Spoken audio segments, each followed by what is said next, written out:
Bonjour Gauthier. Bonjour Florent. Plusieurs raisons peuvent aujourd'hui expliquer la position française, Paris qui prend donc le parti de Rabat. Oui, parce que comme Noémie le disait à l'instant, ça n'a pas toujours été la solution, l'option la plus vraisemblable pour Paris. Que s'est-il passé? Bon, il y a d'une part un contexte de dissension assez fort, non seulement avec Rabat jusqu'à présent, mais aussi avec l'Algérie. Et au fond, Paris s'est livré probablement à une sorte d'évaluation coût-avantage.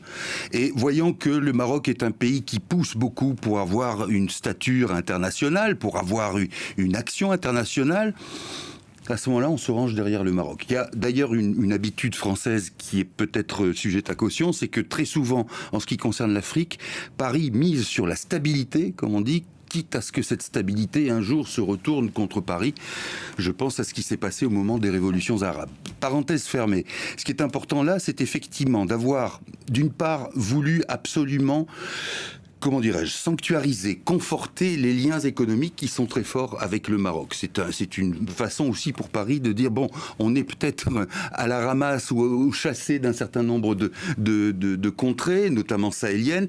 On a quand même ce point d'ancrage avec le Maroc. Ça, c'est une grille de lecture importante. Oui, tout à fait.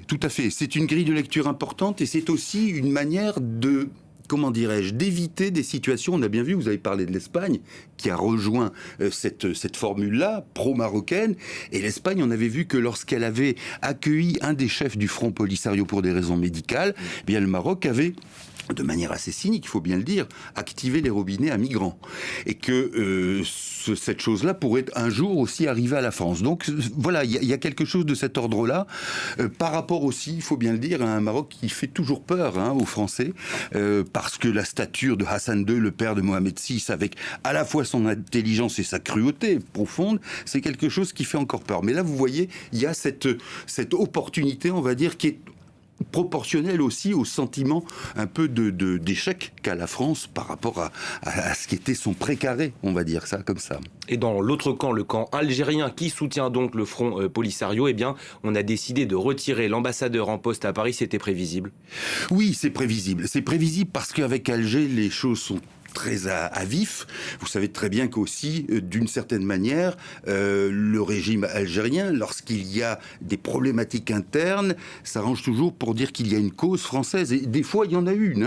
Mon propos n'est pas de dénigrer cela.